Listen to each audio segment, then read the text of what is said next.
Let me initiate with a humble introduction of myself and the company. My name is Nitin Naveen and I'll be your host for the day. I'm working as Vice President Innovation and Strategy at AI CoreSpot, and I bring with me an experience of around a couple of decades in different consulting firms dealing in and around the emerging technologies. Speaking about the company AI CoreSpot, we started a couple of years back, supported by our knowledge and innovation partner InfoVision.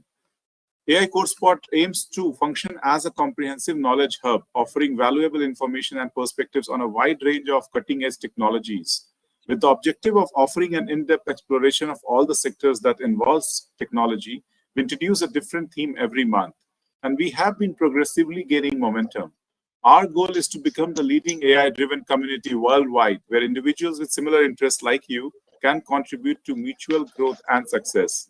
We prioritize industry-backed webinars and hybrid events, ensuring that our knowledge base is built on credible data provided by subject matter experts, thought leaders, and all our trusted partners.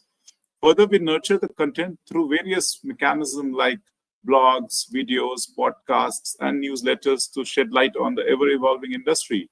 So join us today for one-of-a-kind webinar focused on a great topic, which is future-ready supply chain, innovating with Gen AI integration. We'll cover a range of topics here, which includes AI and Gen AI impact, improving efficiency in supply chain, future of technology in supply chain, and so on. Our expert panel will provide valuable insights and engage in a thought-provoking discussion that you might not want to miss. And just to let you know, there are lots more in store for the next month, with focus on different technologies like AI, ML, blockchain, IoT, AR, VR, digital twins, metaverse, ChatGPT, quantum computing, and so on. So may I take this opportunity to further request all of you to go through our website, which is AICoreSpot.io, for future updates. We'll be delighted if you could show your love for us via likes and shares on our social media handles. It will keep you all updated on everything that we propose to offer in the coming months to follow. Further, I would like to extend my sincere thanks to my colleagues, Arvind and Naveen, for their hard work and dedication in making this event a success. They will also be stepping in to resolve technical glitches if it comes in between. So here are a few pointers which I wish to highlight before starting this webinar. We would like to introduce our community partners for today. It includes some great companies: Geodis, InfoVision, Paper Transport, Wesco, Cisco, and Flexport, who came together to make this webinar a success. We also like to thank all our attendees who took the time to register and join us today. It means to us that you are here to achieve your objectives and connect with one another. Ultimately, our goal as a platform is to help you gain valuable insights and build meaningful relationships. So if you walk away with even just a few innovative ideas or connections, we'll consider it a job well done. Now let me hand over the stage to Samir, who is Chief Business Officer handling retail, consumer good, and logistics at InfoVision. He's also the moderator for this panel discussion. Joining him today, there are 5 great leaders. Let me introduce one by one to each one of you. The first panel member is Paul, who is Director of Operational Excellence for Packaging and Customization Services at Geodis. The second panel member is Sandeep, who is Chief Information Officer at Paper Transport. The third panel member is Arjun, who is Director of Data Science at Wesco. The fourth panel member is Preetham, who is Director Inbound Supply Chain Technology at Cisco. And our esteemed fifth panel member is Siddharth, who is Engineering Leader, Director for Demand Engineering Org at Flexport.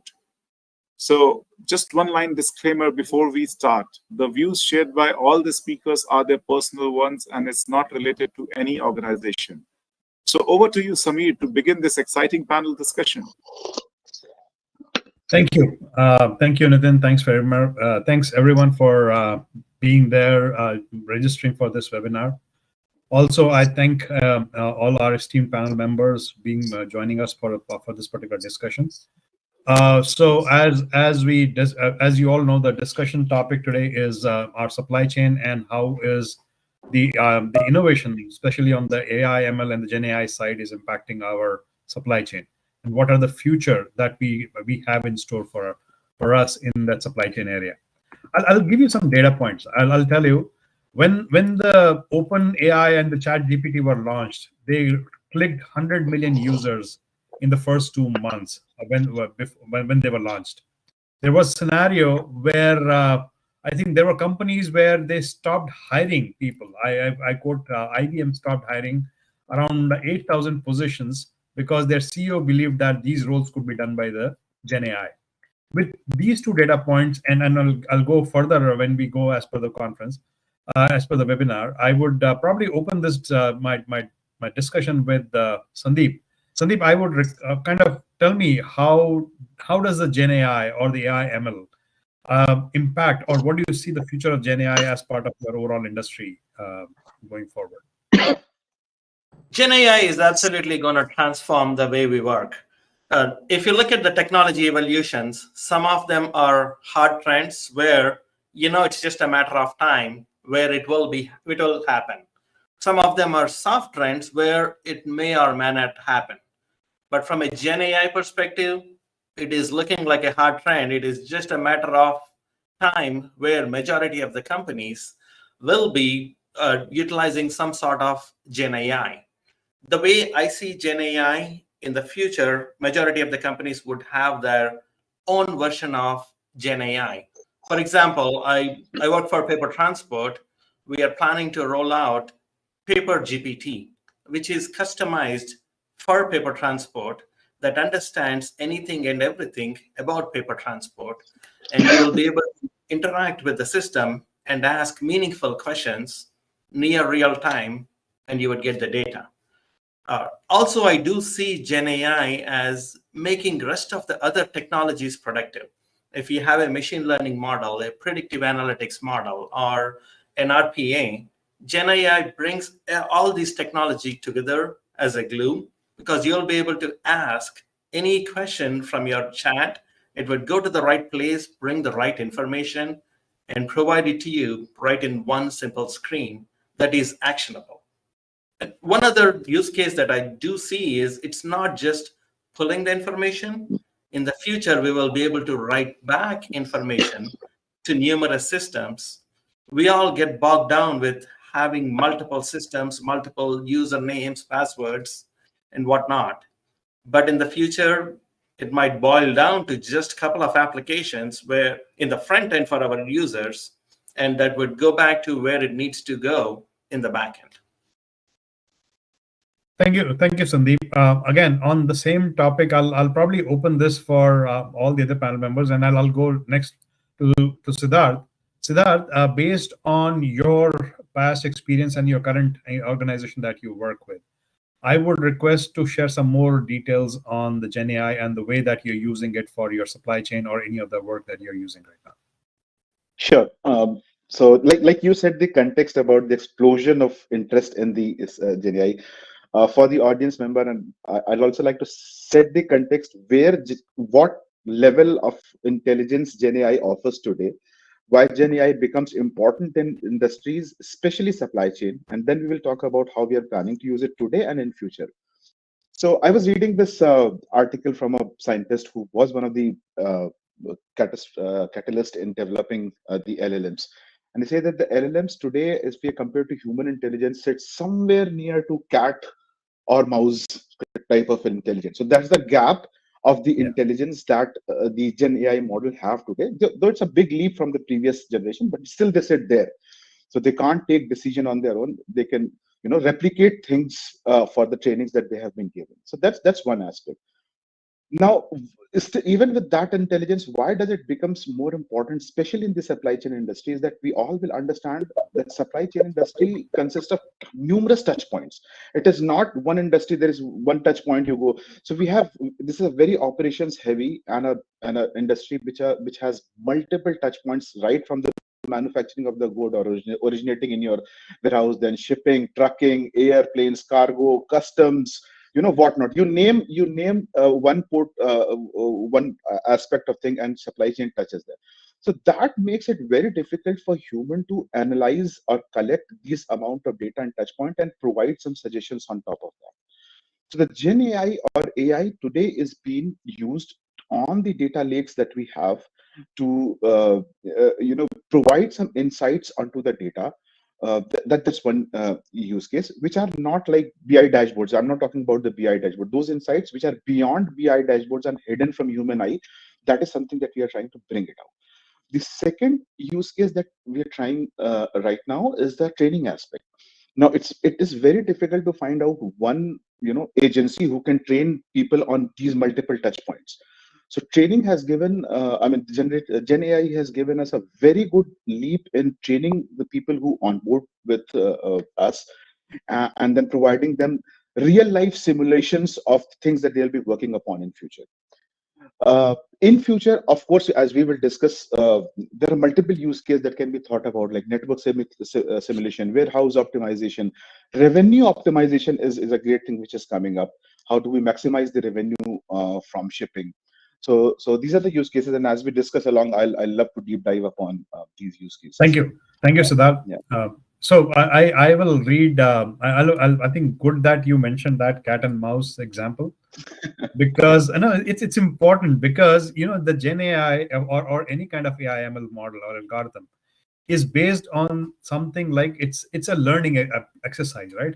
What has happened in the past, the algorithm and the model learned something, and then implements that how to refine for that particular scenario in the future. But what we have seen in the last 3, 4, 5 years, being part of the IT industry and being part of the supply chain, what we have seen is supply chain actually throws up all different kinds of scenarios and risks and potential challenges going forward. And I think that's where, how can we effectively use the cat and mouse kind of the modeling out there for the future challenges. Probably we'll discuss it in the future.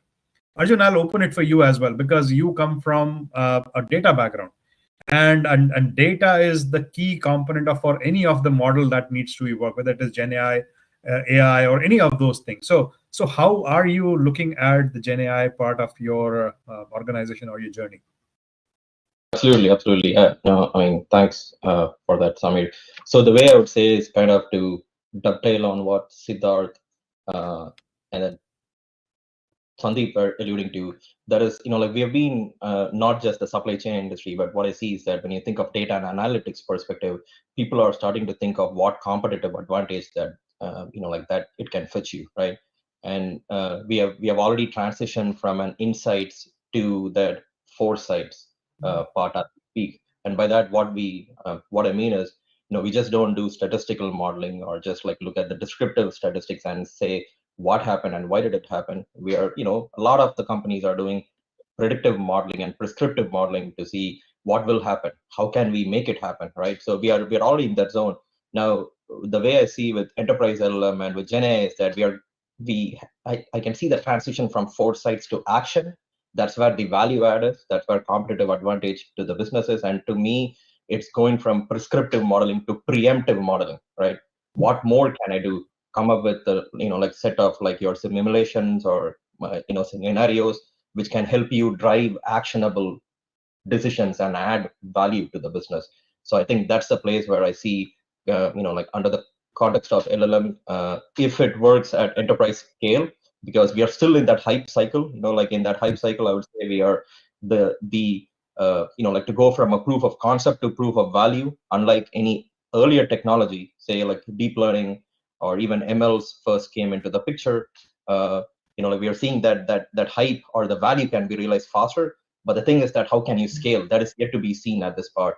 How can you scale? How can you keep the cost to manageable extent, but still continue to add that value and continue to add that actionable insights through preemptive modeling? So that's kind of the way I see it's yet to be completely explored and seen at scale. But obviously that hype there, we are all like riding that hype as we speak. Got it. Absolutely. And I'll extend this question to Preetham, and then I'll come to you, Paul. So Preetham, how do you kind of see that happening in your area? Yeah, absolutely, Samir. And a lot of my inputs probably will be an extension of what Sandeep and Siddharth and Arjun spoke already. I mean, as we all know, I think the world, it's almost like divided into like a pre 30th November 2022 and a post 30th November 2022 era, right, when ChatGPT was introduced. But at the end of the day, right, Gen AI is from, if we look at from a hype cycle. Like look at a Gartner hype cycle. I think GenAI is at the initial phase of the hype cycle. There is a lot of research going on. There is a lot of interest, and I agree. I mean, GenAI is looking more and more to be all pervasive, right? Whether it is, and it's not necessarily supply chain. Supply chain is but a microcosm of our society as a whole, right? So if you look at training, which was brought up, if we are looking at democratization, you talked about the story where like IBM is potentially kind of stopping hiring for certain headcounts, right, because of GenAI. So the whole democratization of analytics, that is a big opportunity. From a supply chain perspective, of course, from a supply chain operations perspective, whether it is warehouse operations automation, whether it is from a planning perspective, kind of to integrate data from some of the GenAI from LLM, right? To feed into like better forecasting model, better revenue optimization, or better costing algorithms. I think GenAI is hitting all these areas, whether it is planning, whether it is operations. So yeah, it's ironic that, and I'm pretty sure you all know that, the core, in some ways, it's an extension of reinforcement learning and deep learning, right? Especially if you're talking about LLM. And it's ironic that 2017, the initial paper that was published, which kind of formed the bedrock of LLM, was called "Attention is All You Need." And I think that's ironic, and I think that is exactly what we need as individuals, as professionals.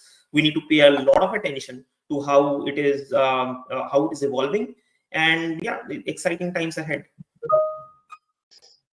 Excellent, Preetham. Thank you very much. Paul, over to you, please. A little bit. I know people have spoken about Gen AI and everything, but I would like to hear from you about what are you doing in terms of, let's say, all the kind of innovation and good work that you are doing on your side, Paul. And I think you were talking, when we were discussing earlier, we were talking about the collaboration using some of the latest technologies. How are you seeing everything coming along in your area? Paul, you're on mute. Sorry about that. So, yeah, I think that's a very good question. So, for operational excellence, I do believe that the collaboration platforms is really the backbone of for the supply chain as it relates to AI, as well as AI is actually improving to help real-time communication. So, just to give you an example, with AI, it actually helps you to, when you're using real-time communication, you can instantly share your production updates, you can share inventory issues, you could be able to instantly communicate to your customer as far as how you can actually proceed with orders in a timely fashion, as well as continue to use it for data analytics. It also helps when it comes to facilitating faster decision-making processes as well, and which will ultimately help to reduce lead times, which is what operational excellence is all about. What we're kind of using it for right now is that we're trying to use it from production schedules to help from a predictive standpoint. That's kind of where we are from our standpoint right now. And in addition to that, we're actually using it also as it relates to robotics. We're trying to get it to where we can where the system is actually able to use various types of material to pick and place products. So that's kind of where we are as it relates to operational excellence as well as supply chain. Thank you, Paul. So I think I got some all the views from all of you guys. I just want to deep dive into, so the way I'm looking at some of the use cases on the Gen AI, for example, I can classify that use cases into, let's say, customer focused or customer centric or customer facing.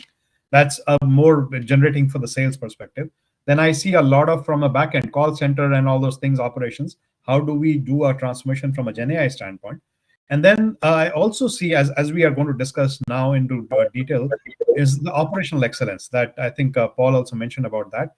And one of the operational excellence component is coming from the supply chain side. I think how do we make sure that we are impacting the supply chain in the positive way? So again, I would like to start again. I'll go from let's say this time I'll probably start with Siddharth.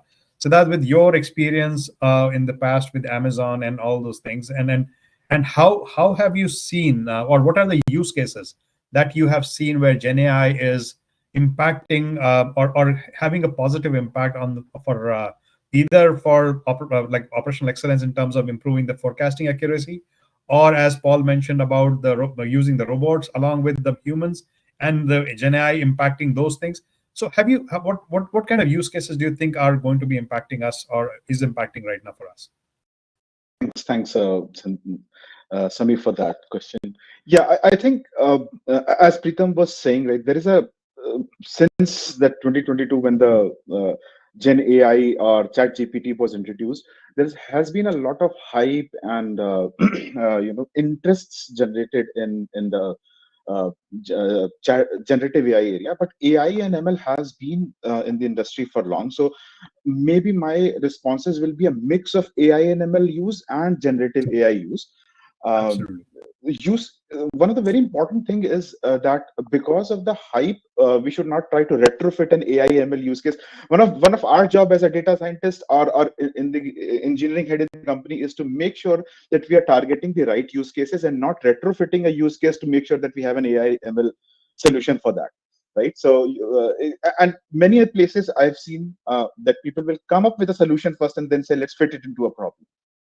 So, having said that context, one of the thing that we talk, I think that the AI ML and generative AI has been very helpful in the lead generation. So when we say lead generation, means people who are showing interests to do business with the companies.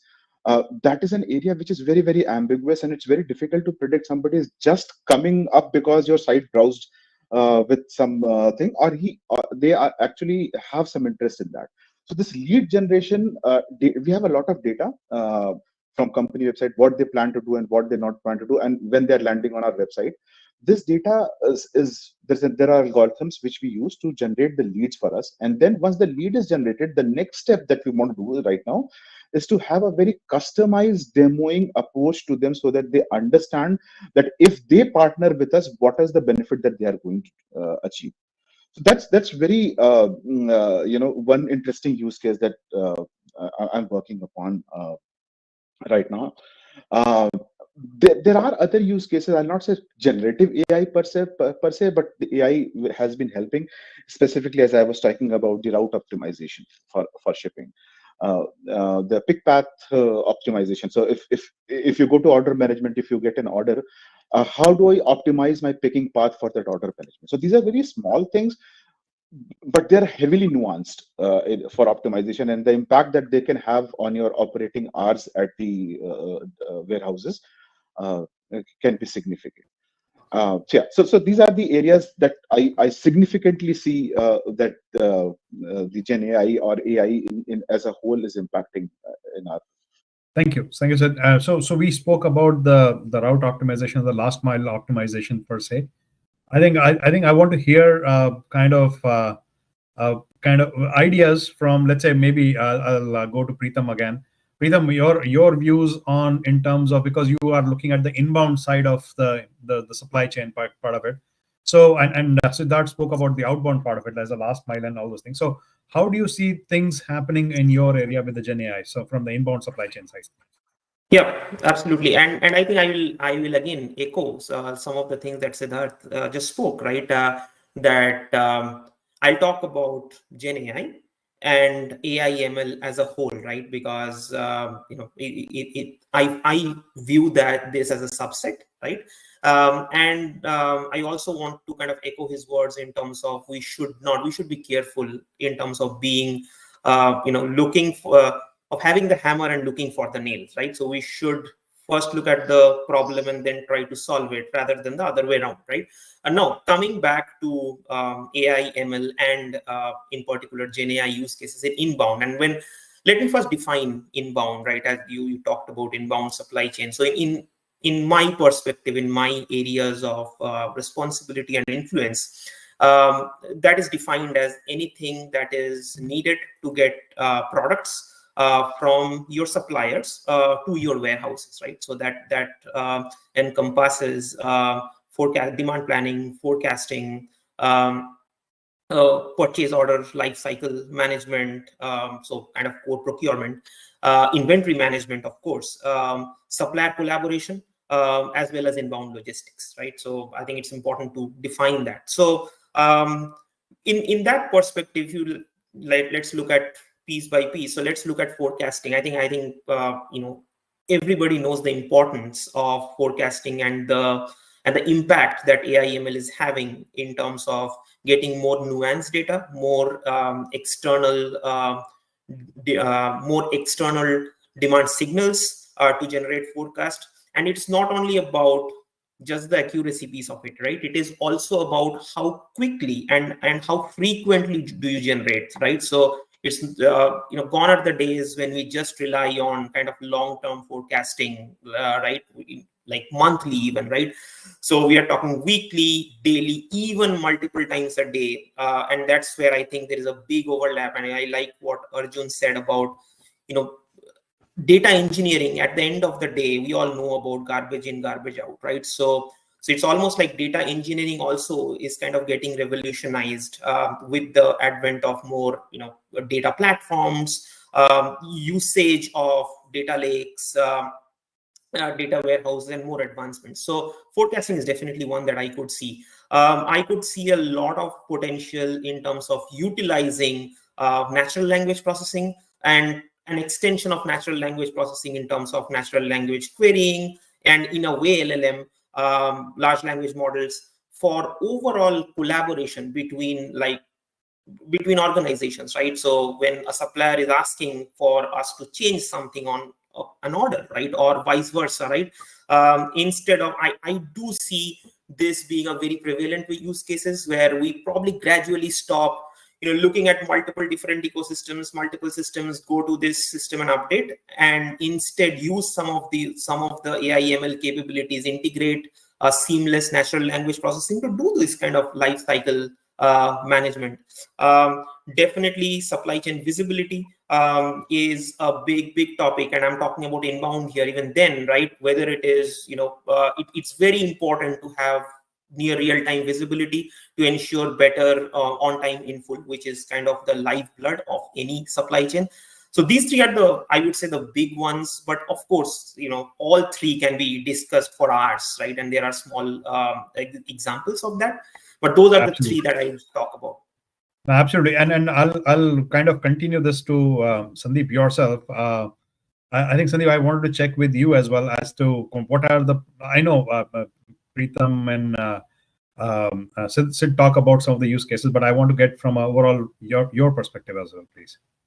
Yes, absolutely. Route optimization is one critical area where we can benefit a lot for our transportation business.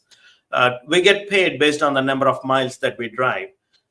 When we get so many incoming orders, we want to minimize the number of miles that we do not get paid, because we have to efficiently plan our routes.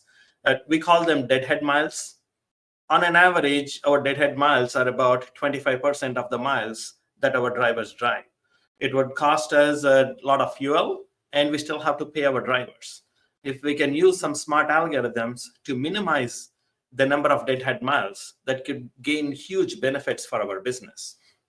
So we are working on a planning solution. Yes, there have been a lot of models, but the way I see generative AI is bringing in a lot more parameters than the standard route optimization algorithms. For example, it can look at real-time weather forecast to see, hey, how's the weather? Should I reroute the driver and dynamically change the routes? Or is there an incident that happened on the highway?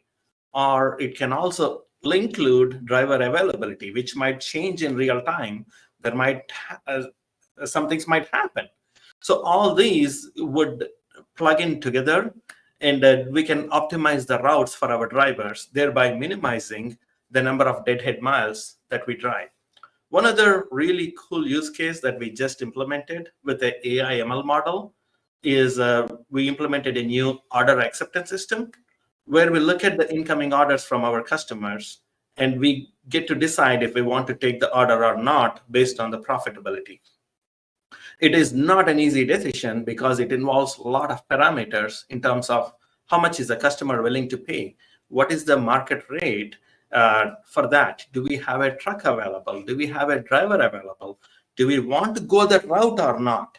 There are so many data points that our customer service team has to analyze before accepting an order. We recently implemented a machine learning model that would look at all these parameters and provides a simple recommendation saying that, yep, take this order or don't take it because you take this because it's profitable for you, or don't take it, you would lose $200. Interesting enough, it might be able to even go a step beyond and say, you're going to lose $300 on this order, but I would still recommend you take it because it's good for your network. You have too many trucks in Chicago, but you want more trucks in Jacksonville, Florida. So it makes sense for you than just having a driver move the truck. You might as well make some money. So we are super excited about this, and it's working well. So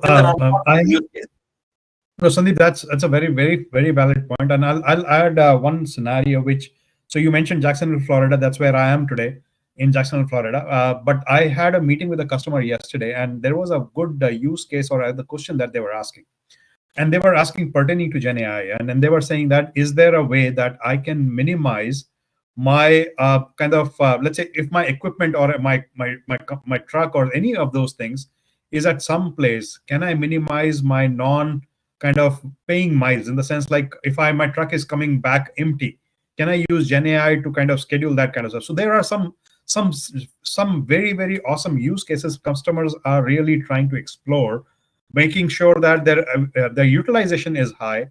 They're they're losing money on the empties that are coming in, so they want to minimize those kind of stuff. So again, that's a beautiful thought process. I also want to talk about a little bit the questions that are coming from the customers, and I think there is one question which is pertaining to data, and I think what I want is basically, Arjun, I'll come to you before asking that question to you.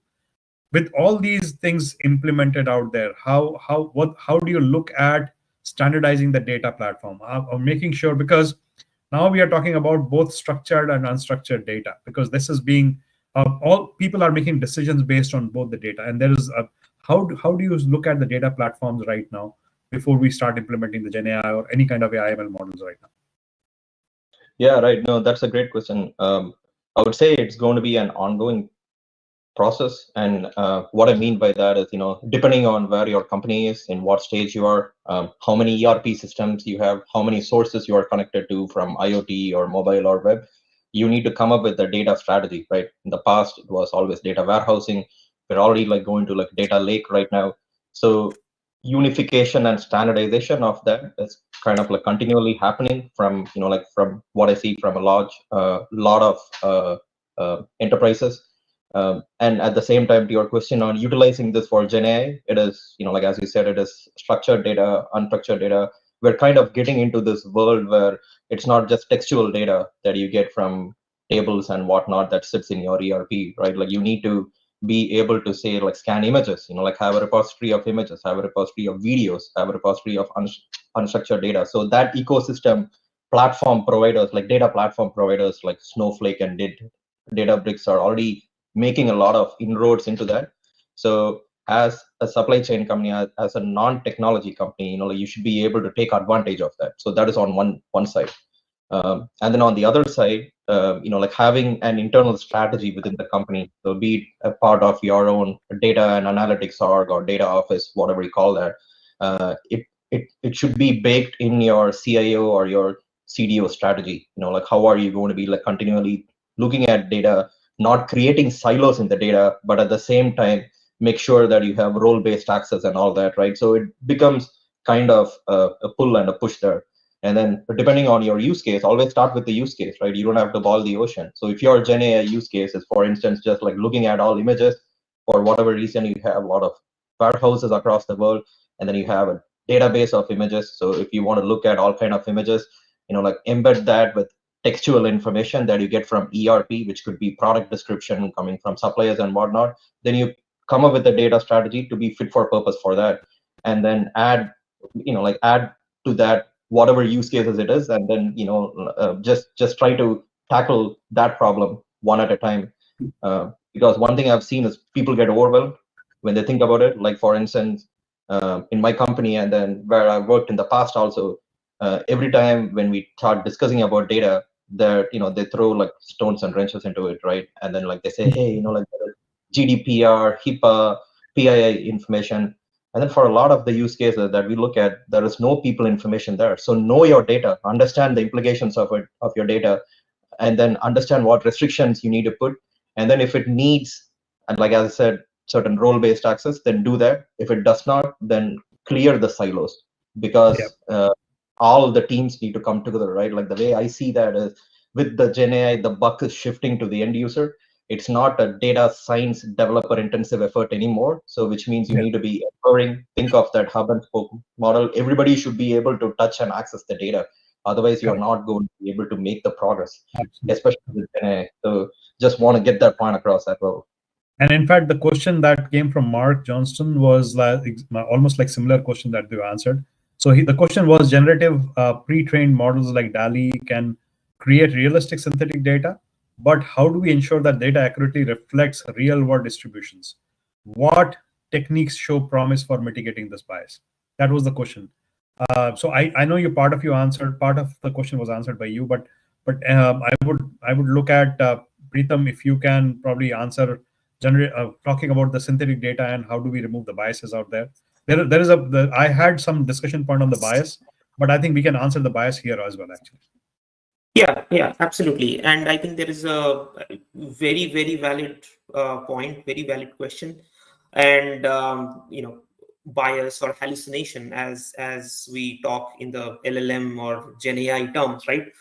There are ways to do that. There are right now, if you look at it, there is a whole topic called RLHF, or reinforcement learning with human feedback, right? So you can tune your model to a point, and then of course integrate it with the human feedback loop to kind of eliminate that bias. Now, what is another thing that is happening with the advancement of in this area and a lot of research, and it's an evolving area, right?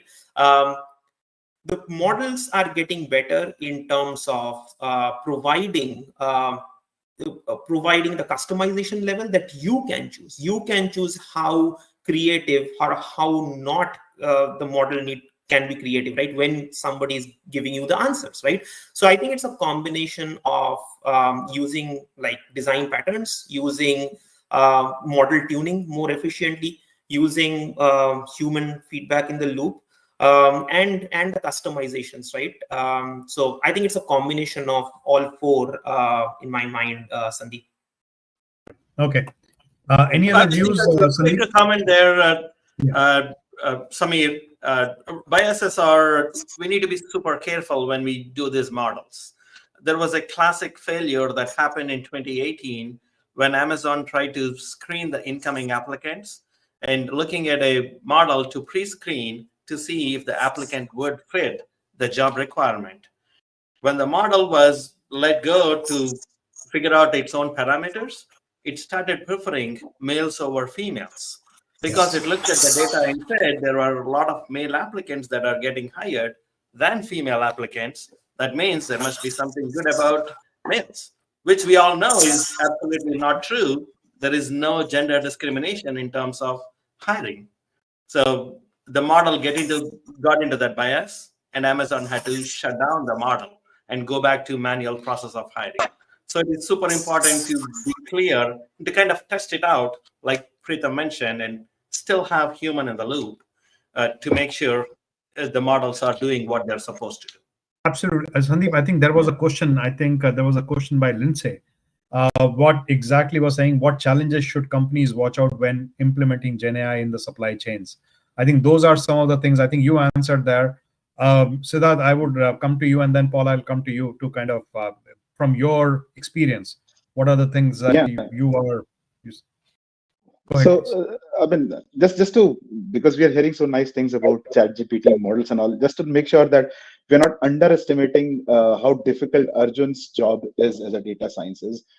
Just imagine, model is an output of 80% of the work done for bringing that output is data cleanup and collection of the data.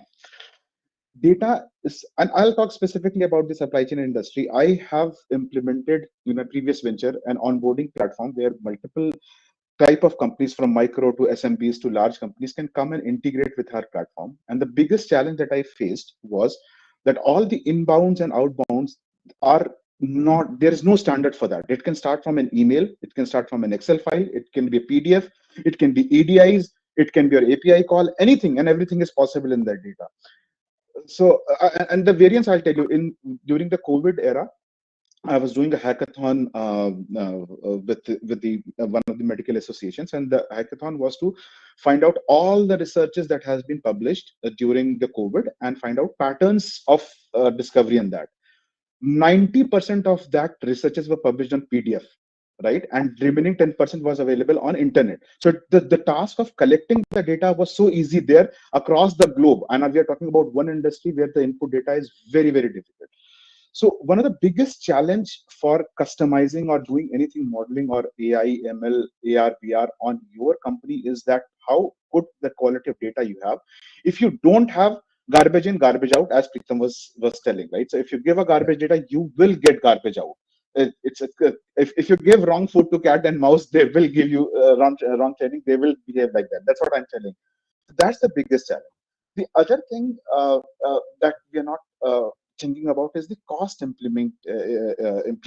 Though the offering as a model as a service, let's say, or AI as a service is available right now for multiple people, but it requires a lot of in-house knowledge to keep monitoring those models, keep the data cleanup, and also the cost is not less, right?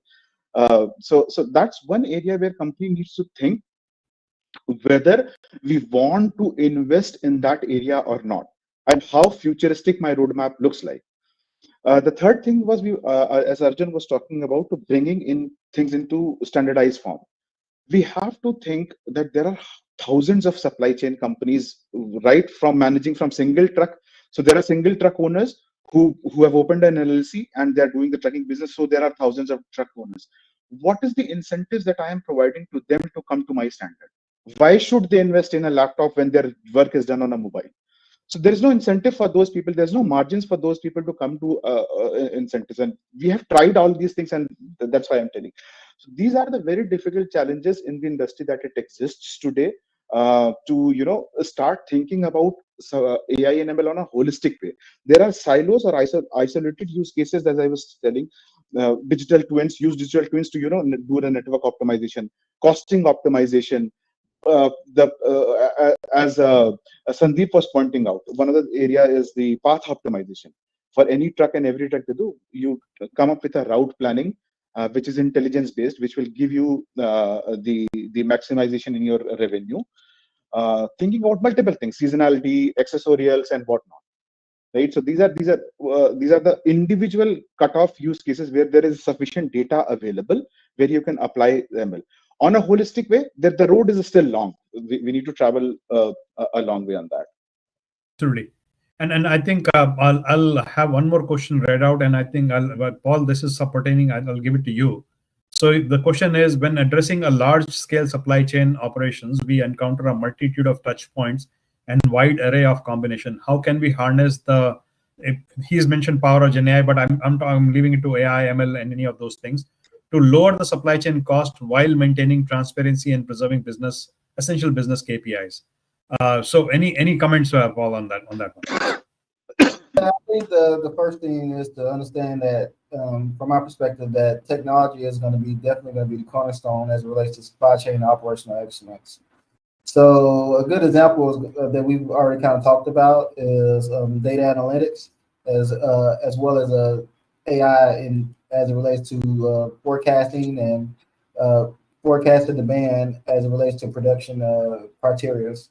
One of the main things that we should be looking for would be make sure that we're not spending too much money as it relates to overstocking products, which we all know is a waste, as well as the opposite end of it, which is not having enough products for the customer, which is causing out of stocks, right? So we can actually use AI to actually create certain demand patterns to adjust your production schedule, which can also help you save time and resources based off that. In addition to that, you can also implement blockchain technology to improve transparency with the supply chain operations. So what that would do, that'll actually allow you to help you when it comes to tracking of goods, eliminating the risk of tampering and counterfeiting, as well as to help with automating systems as well as robotics, optimizing in your warehouse processes. For us, relying on robotics to actually help to efficiently sort and package orders, which in turn helps to deliver product to the customer effectively.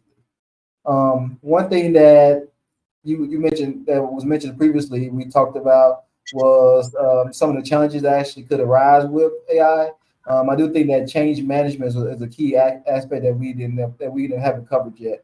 So working in operational excellence, change management is one of the key things that we need to make sure that we're communicating effectively to our team as well as to our leadership about the importance of AI and how we can help to develop our people to be bought in on AI. Because if we're not explaining the need for it, then what arises later on is hostility towards it. Thank you. Well, that was good, very good actually. And just picking up on that point you mentioned about the change management aspect and other things. So I think I wanted to kind of touch base a little bit on. So there are a lot of people who are planning to implement Gen AI in their organizations. So Pranab, if I may start with you, what are the few key things that they need to start right, or they need to do the groundwork correctly before they can start implementing any of those Gen AI tools or any of the AML models? You mentioned Pritam or? Oh, Pritam, I'm sorry, Pritam. Yeah. I'm sorry. Yeah, sure. See, I think again that's a great point, and almost like borrowing from Hamlet, like where we talk to be or not to be. It's almost like to do or not to do, right? It's like especially with Gen AI, and I'll talk about AI ML as well. Sandeep was talking about having, you gave the example of like paper GPT, right? Where you are creating your own model or your own Gen AI module, which can be fine-tuned for your industry, for your company. So I think that's a classic dilemma, right? Whether to there are pros and cons, right? Of course, it will really help you harness the power of Gen AI, and you really don't have to rely on like generic outputs or even hallucination. I think it will result in a lot of less hallucinations, better outputs. The flip side of it is again the flops, right? Floating point operations per second. And I kind of jokingly tell people that it's flops which can really make your project a hit or a flop, because at the end of the day, it's extremely costly, right? So I think a lot of times we are in a dilemma, and the main determinant is for sometimes, right, is whether we can monetize the data, right? If we are building our own model, can we monetize it with partners, right? Or is it just for our ecosystem? So that's one area I found like really interesting, especially what Sandeep was talking about. Now coming back to the change management, I think it's very, very important to have a governance.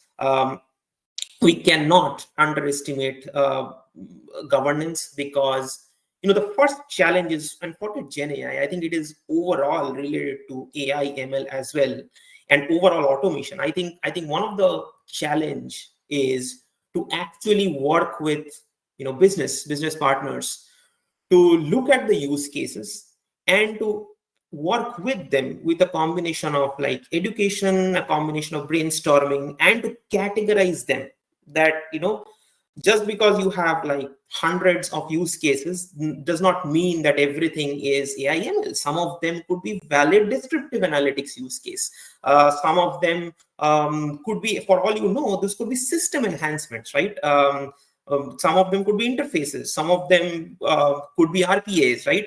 And then some of them could be like AI/ML, and then some of them could be Gen AI. And even when we are talking about AI/ML or Gen AI, I think we also have to categorize, can something be integrated with some of the systems that we are doing, like embedded analytics, or do we invest in like a Gen AI platform, or rather an AI/ML or a data analytics platform?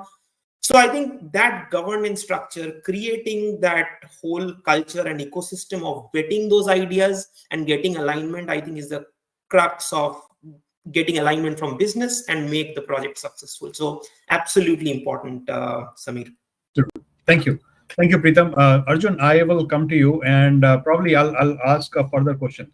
When you start implementing or going around some things, how do you distill the ideas, basically, for all the use cases that you plan to implement within your organization? Absolutely, that's a great question, and I would say I will double click on what Preetham earlier talked about, because first, even before you start with that use case distillation, or in parallel, everybody needs to have some kind of a COE, some kind of a governing body where you have a steering committee with all the stakeholders from the business, because it's not just an IT or a technology responsibility anymore. Business needs to be a part of it, right? So just want to like double click on that. Use case distillation, my view is, I mean, there are tons of articles. I've been like researching this externally through other thought leadership exercises, and also like internally talking to like business leaders. My point of view is have your own 2x2 representation or 3x3, how much ever you want. But I try to be as simple as possible. Think of your use cases, like work with your stakeholder steering committee to start to like distill the use cases. If it comes top down, that is easier because you can gain traction. And then put them in, like, especially with the advent of Gen AI. Gen AI is like nothing but an advanced version of your NLP, right? I mean, at least for now, we are not going into the multimodal aspect yet. We are still taking large language models. We are still calling it like LLM because it's an advancement of NLP, just that it can handle a lot more parameters and run way more faster than your traditional NLP algorithms could do. So to me, the way I would like dissect it is accuracy versus fluency, right?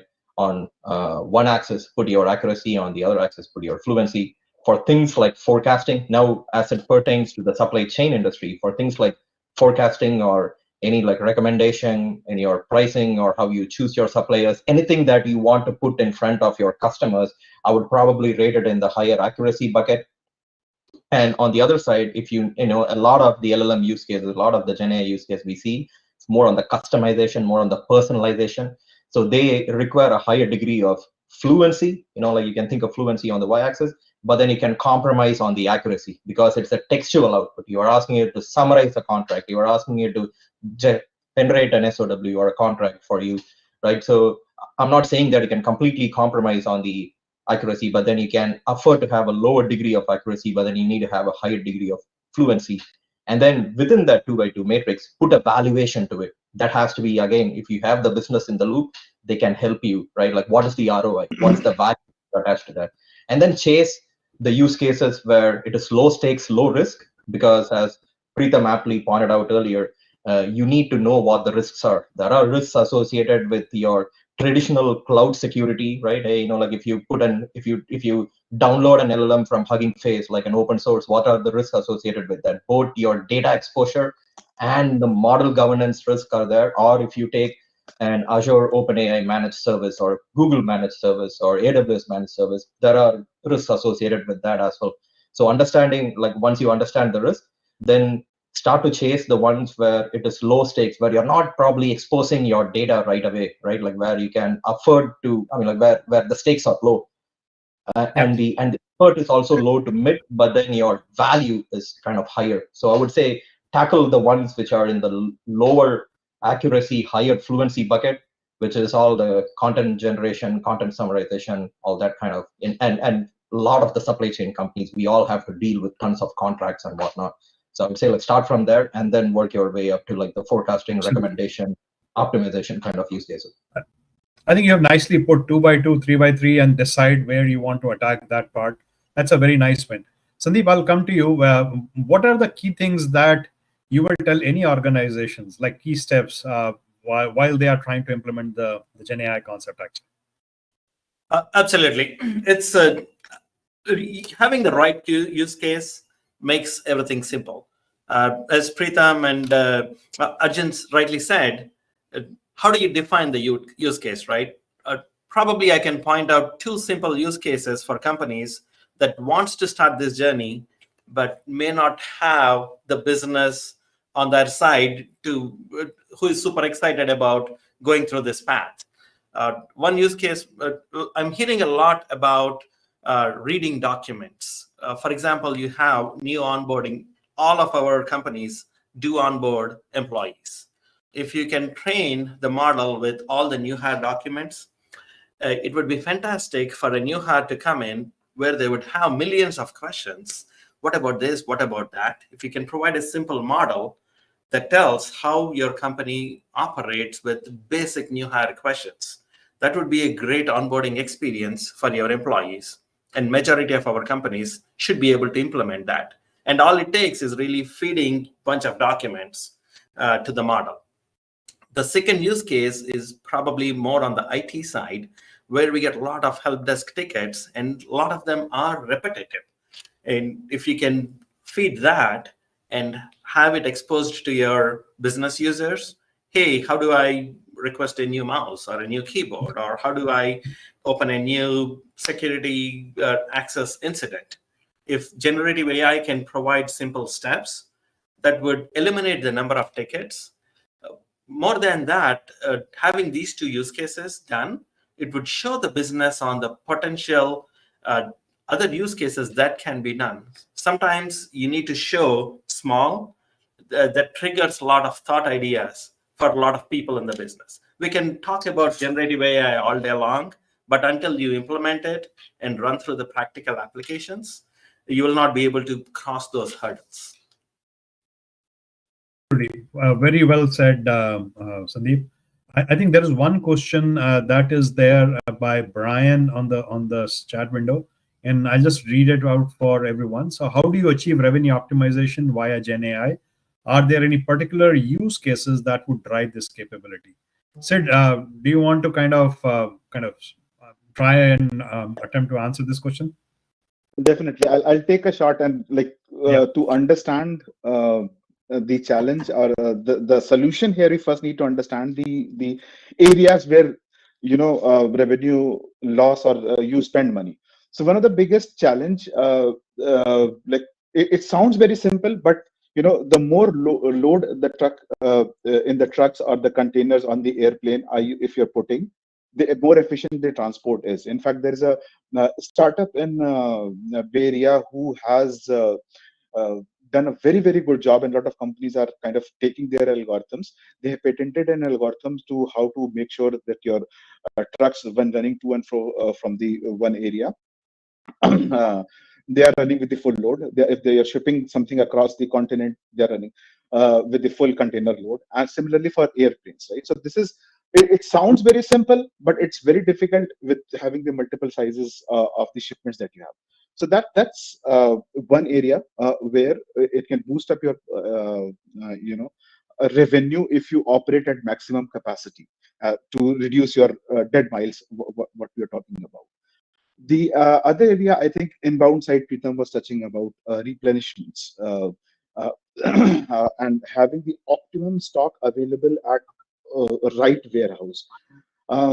Sorry for touching too many points, but again, you have to understand the world is moving towards 2 days or same day or an hourly delivery now, right? And understand how challenging it is to deliver products to at your doorstep after 2 hours of your order or overnight order. How complicated the delivery network system will be. One of the simplest way that Amazon, for example, achieves this is by forecasting that if within this particular area, if there's my network center, I should already push certain products which are high in demand in these areas. So these kind of simulations will optimize your delivery time, hence your revenue, right? Yep. The other thing that we can also do, we are trying to do, is the network simulation. This is one use case that I want to talk about. Now, network simulation is the simulation of your warehouse and the transporting network across a geography that you want to do.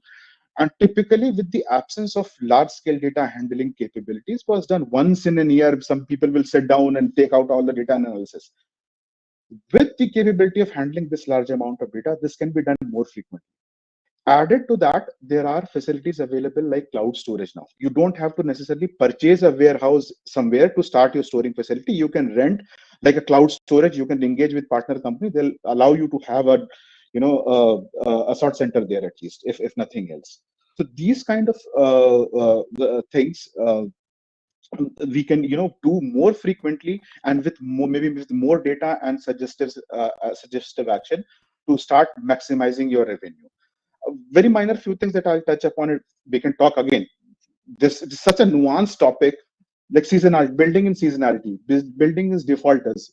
For example, when you book, let's say something, and if you give a wrong address, the penalty for that is 10 times more than the shipping cost. So how do I make sure that we are, the accessorials or the errors that are there, how we are making sure that it is not charged? So these are multiple data points which are available right now. It is a matter of time when when we have sufficient data, we can train things and we start optimizing our revenues in certain areas. One of the things that at least we are trying to do is finding out good and bad actors based on the previous history. Finding out that there are shippers who are constantly doing something, for example, let's say violating package dimensions, right? So if somebody violates package, we are trying to give a scoring based on our data learning to different shippers, so that they can, we can have a better revenue model in our systems and incur less losses.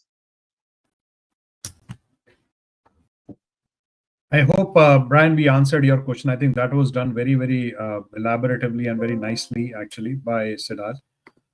Any other thoughts, Arjun or Sandeep or Paul or Pritam around that on the? Sure, yeah, I just want to quickly add this because this was a very recent topic that I kind of heard at another roundtable like this as well, which think of your like if you, I mean, like all of us make sales, like all the enterprises make sales, and there is like the inside sales, there is the outside sales or the face-to-face sales, and then there is e-commerce.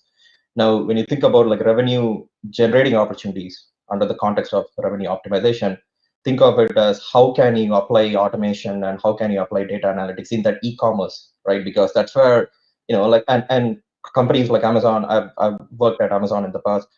Companies like Amazon have been at the forefront in that e-commerce.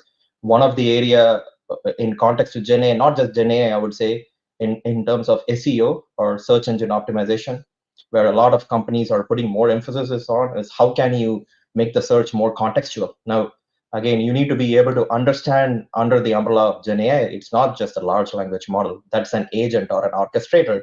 The core, the fundamental core of that engine is how are you going to like represent your product or your SKUs or whatever is that in that embedding, like in that multi-dimensional vector. If you can enable that through your e-commerce engine and then show that you can improve sales because of having that contextual search capability through a smarter representation of your embeddings, and then like through your SEO offering, then that is one like that is one e-commerce focused application to kind of improve your revenues, I would say. Absolutely. And good. Yeah, go ahead, please. Yeah, no, just to add to it, overall, from a sourcing optimization perspective, that's again a big area, not necessarily for Gen AI, but overall AI ML as well, right? Where, I mean, I could see in our organization, being the largest food service distributor in the world, we are dealing with thousands of suppliers. So, so how do you bring AI ML to kind of get different suppliers, what's their price points, and how do you do necessarily sourcing optimization, and also look at external factors. Like when we look at food industry, it is unique in a way that when you look at foods with like perishables, for example, right, which is very volatile in terms of cost, and it gets impacted significantly by external factors like weather, like drought or flood. Those are classic examples where we could get AI ML and a combination of Gen AI actually to bring the external factors to bring more optimized pricing, which essentially improve in revenue optimization as well. Thank you, Preetham. I think I just want to, yeah, you A go couple ahead. of quick comments, Samir. The order acceptance system that we implemented that will help us maximize our revenues by minimizing, by doing the same amount of work, but we are picking more profitable loads than just randomly picking any loads. One other use case, it's more on the cost optimization side than revenue generation that we are super excited about, is we are doing a predictive analytics model that will rate the driver safety. What we were able to do is we were able to train all the accidents that happened to the model over the last couple of years. And then the job of the model is to predict who are our unsafe drivers that might run into an accident in the future so that we can try to prevent it by coaching them. Yeah. We have about 1,000 tractors and trailers that our drivers drive throughout the United States. On an average, we run into between 5 to 7 accidents every week. And these cost millions of dollars. If we can minimize that by 50%, that would be huge. Thank you. I think that's a very valid point. I think we spoke about the excellence part of it. I also was having a discussion with a customer where they are using the Gen AI and the AI/ML for the dynamic pricing also. There are a lot of dynamic pricing engines that are being used, but I saw some things more relevant from a B2C standpoint, more rather than a B2B standpoint. But I think this is something which I have also talked to some of the customers. They are using Gen AI on that one. Having said that, I want to touch upon two more topics out there. One is pertaining to the question that was asked by Krishna Prasad.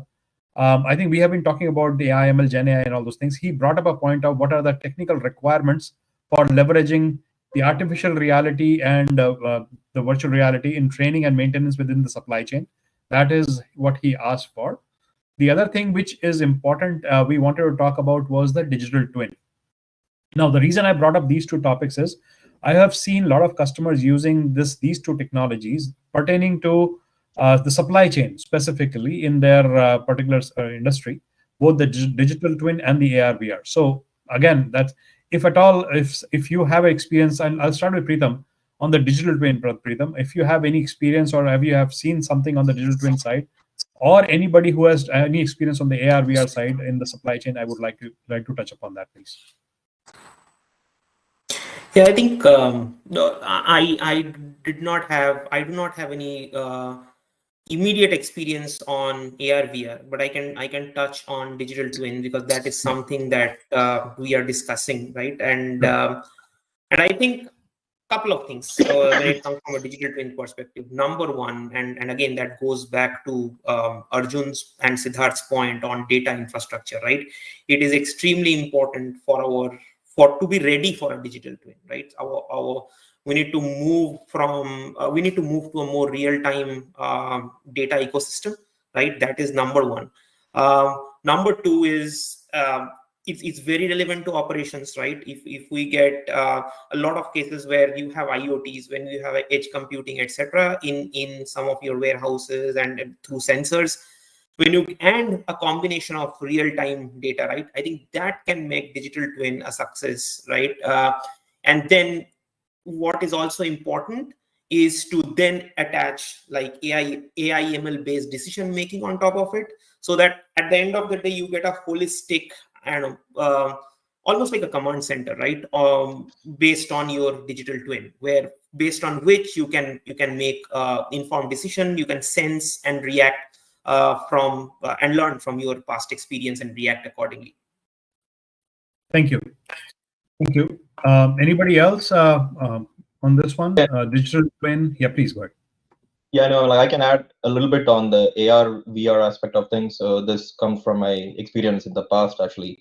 For the warehouse, when I was overseeing a program at Amazon, we kind of rolled out something. I mean, I don't want to say the name of that, but it's kind of an AR glass. Just imagine an AR glass for order pickers and for scanners in the warehouse, so that your operations technicians and warehouse technicians can wear them instead of using a handheld scanner. like they can use like an AR-based scanner, very simple entry-level AR glasses, right? But to go back to that question, I think like a lot of third-party vendors have enabled that. But then to go back to the question, the technical requirement of that is you need to have a continual, you need to think about your data pipeline, right? How are you going to like real time? Do you have your SLA? Does it require a real time inference for that, right? Like, do you need to be like streaming that real time? And then what kind of architecture do you need to build? So this goes back to that data engineering, data science kind of a discussion there. Do you have the right architecture? Do you have the right tools? Having the glasses in the warehouse, that's an easy part, right? I mean, a lot of them are actually like doing it as you speak for low cost. It comes, I think this one was only like $300 a piece. But then how are you going to transport it in the back end? How are you going to enable real-time inference out of it and then make decisions out of that? I think that is the part that every company, depending on your maturity on data and analytics, you need to find out what are the gaps that you have. If you want to enable this in your warehouse for safety and whatnot, then you need to be more intentional on that. Thank you. I just want to touch upon two points. I know Nitin is already there, so I think he's maybe signaling us that we are towards the end of this webinar. But I just have two things. One is the ethical aspect of Gen AI / the challenges. That is what I wanted to talk about. Second is about the future, in the sense the way that our supply chain is changing, as Siddharth mentioned. A same-day delivery, 2 hours delivery, 2 hours delivery, and overnight delivery. I think the kind of risks that we are facing of the supply chain are changing. So I just want to touch upon the two topics. Pritham, I'll start with you from the ethical side of Gen AI, if you have some point of view on that. And then we'll probably we'll go around the table, and then we'll talk about the future of supply chain. Yeah. I think more generic opinion on it rather than something that we are doing here, right? But yes, with AI and I think it was brought up already, right? In terms of the Gen AI kind of prioritizing the male applicants instead of female, just because of this being an imbalanced data set, right? So yeah, it's very important. To make sure when we and that's where we are talking about responsible AI, right? I think we need to make sure that we make enough effort to kind of reduce those hallucinations. We need to reduce some of the inferences that a Gen AI application can bring up without proper relevance. And that is where, again, I'll talk about human in the loop, right? As long as we have human feedback in the loop, I think it will help to a certain extent, Samir, in terms of using AI responsibly. Thank you. Sandeep, I'll come to you because you brought up that point on the algorithmic bias. I want to kind of hear back from you as well. Absolutely. It is super important to make sure we do appropriate audits or frequent audits to make sure is the model performing to where it's supposed to be. Some of these machine learning models can be so complicated that you may not be able to explain why the machine learning model made that decision. So you would probably lose some transparency on why it generated that output. So it involves a lot of fine-tuning and hand-holding, and this would be an iterative process. It's not like you can just set up machine learning model once and it runs forever. Doing frequent audits is super important, and making sure your data is clean. We all know, we spoke about junk in, junk out, and not having biases in your data. This would help make sure that the model is running optimally. At the same time, never let the model do things on its own. There should always be a human element on top of whatever the model generates to say, yep, it makes sense, or it doesn't make sense. Absolutely. Thank you. Sid, I'll come to you. You can give a point of view on this one. Plus, I also want to talk about between Sid, you and all, about the future of supply chain and the use of Gen AI out there. Yeah, definitely. I think when we're talking about ethics in AI, we're talking about AI taking their decisions which are biased toward certain section, community, or people. Right. One of the use case that I naturally experienced is that when we were doing this routing optimization, one of our objective is to give sufficient traffic to the truck routers also, but if one of the let's say one of the shipping companies starts giving me a better costs for shipping, my model will eventually get biased towards giving major traffic to them also. So these kind of things, as both Preetham and Sandeep were touching, that there has to be a human loop to human in loop to kind of make sure that we are not taking certain decisions. We are slowly drifting towards a certain section of people, community, or whatnot. The challenge that we have is that though we have a lot of regular generic positive data, we don't have a lot of negative examples that are there, which are recorded in your data. So training that models becomes a challenge. You don't have something which goes wrong and what action was taken, because those most of the time when you involve human, the action is human and it's not recorded in the data. So while you have enough data for positive use cases, you have very minimal set of data for the negative use cases. So there's huge imbalance in the data set with which your model you're training, which introduces this bias eventually. And there are ways to correct that. There are ways to generate synthetic data, but how accurate that will be, I don't know. You were right, actually. And that comes to, again, Arjun, the data is the basic thing that what I talk about. But Paul, I'll come to you. As what is the future of the supply chain, and how do you see some of the innovation and some of the technologies like Gen AI and all those things impacting the future of the supply chain? The way I kind of see the future of supply chain is going to be a more seamless and transparent view of things. So by them using data analytics as well as AI, like I previously mentioned, they will be able to help streamline processes and procedures, reducing errors as well as expediting processes. I think the way that this is going to actually occur is going to be by doing, like we previously mentioned, use some collaboration platforms in order to help that to make some better decision making. I think some of the challenges that may occur is going to be in the beginning is going to deal with the integration with the current systems that we have, as well as the change management aspect of it, as well as it relates to ensuring the correct privacy is being done. Thank you, Paul. Arjun, last few thoughts on the future? Yeah, no, sure. I think AI ML is just one component. I would say always think about first principles, especially in the mid office part of the supply chain. When you think about warehouse management or optimization or even like demand planning, I would say start from the first principles and then like work your way up, right? So that is like kind of like reflecting on the past, but then going into the future, I feel that IoT is coming to the front and center.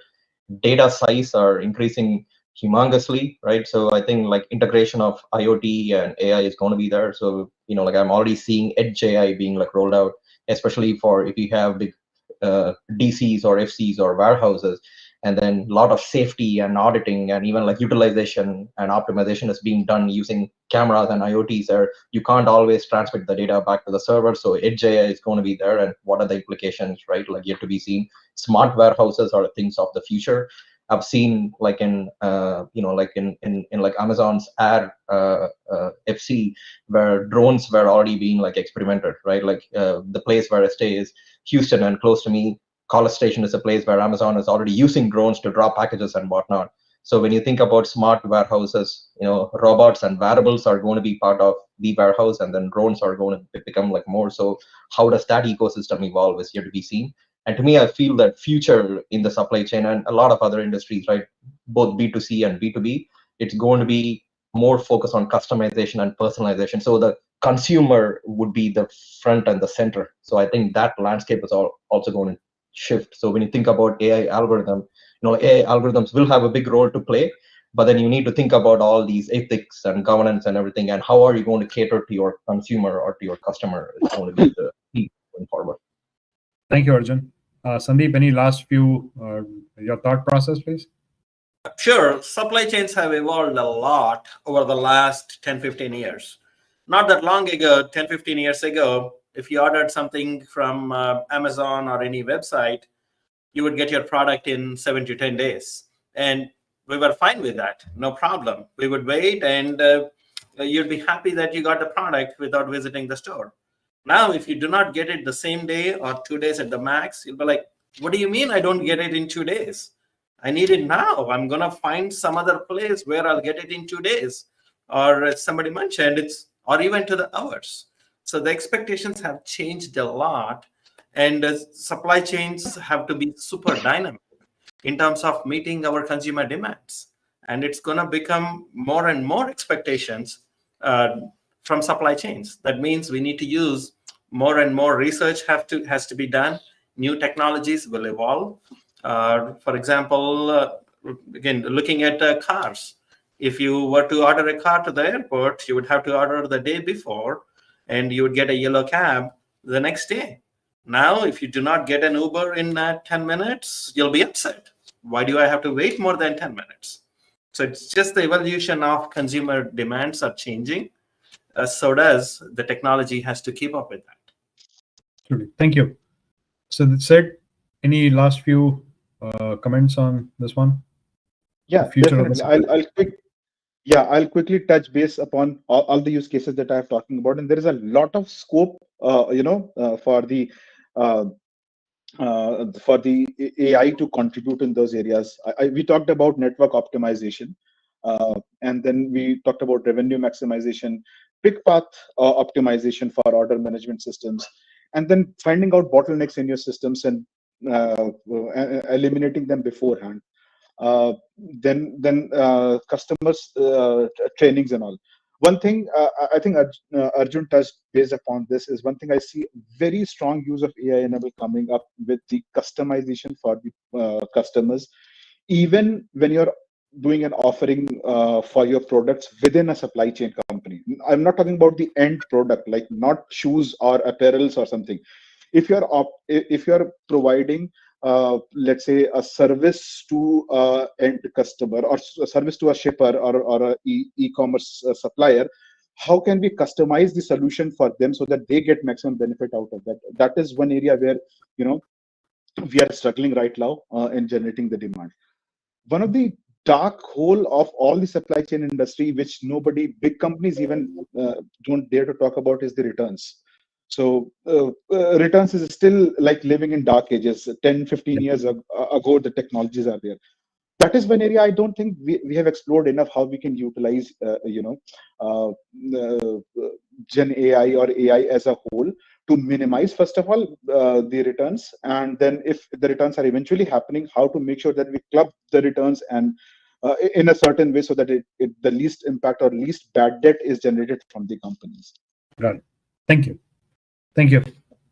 Preetham, any final words before we kind of close this webinar? No, I think you all covered it really eloquently. Just to round it off, I think supply chain is as I said, supply chain is a microcosm of society. As a society, we are demanding more.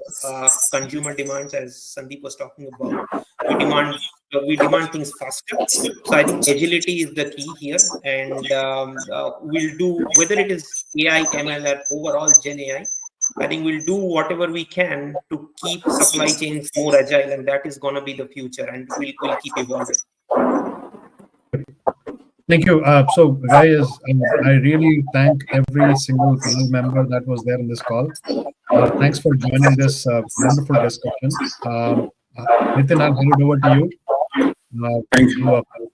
Thank you. Sure. Thank you, Samir, and thank you to all the speakers, who shared their thoughts. It was an amazing discussion, guys, and I was absorbed in all your conversations which was going on. So thanks a lot for bringing this together. So I'll just wrap it up. So first of all, we extend our gratitude to our community partners, the esteemed speakers, and all the attendees who participated in this forum. I'm sure it gave a platform for knowledge enrichment. And as our panel members were exceptional, we appreciate their willingness to come together and share their valuable insights. Further, if any one of you who feel you missed something and wish to look back at the session, let me tell you that today's event was broadcasted on the YouTube page of our company. So you all can go and see the recording anytime. And if you are looking out for recent technological updates and advancements, log on to our website and social media channels. We'll be sharing lots of knowledge sharing topics, details, announcements of the next events, and much more. which will help you register and attend the same. Before we pull the curtains on, we would like to thank Infovision, which is our knowledge and innovation partner. To understand more in depth and connect with them, all of you can go through their website, which is infovision.com, and stay abreast with the technological advancements. Further, there are a lot more in store for this year and the next year, with a focus on banking, financial insurance, telecom, retail, healthcare, supply chain, manufacturing, energy, utility, and so on. So I request all of you to keep connected with us and enjoy the learning. It was a pleasure bringing this session to you, and we hope that you enjoyed it as much as we did. We look forward to having more sessions with you. Take care and have a great day and weekend ahead. Thank you, guys. Thank you very much.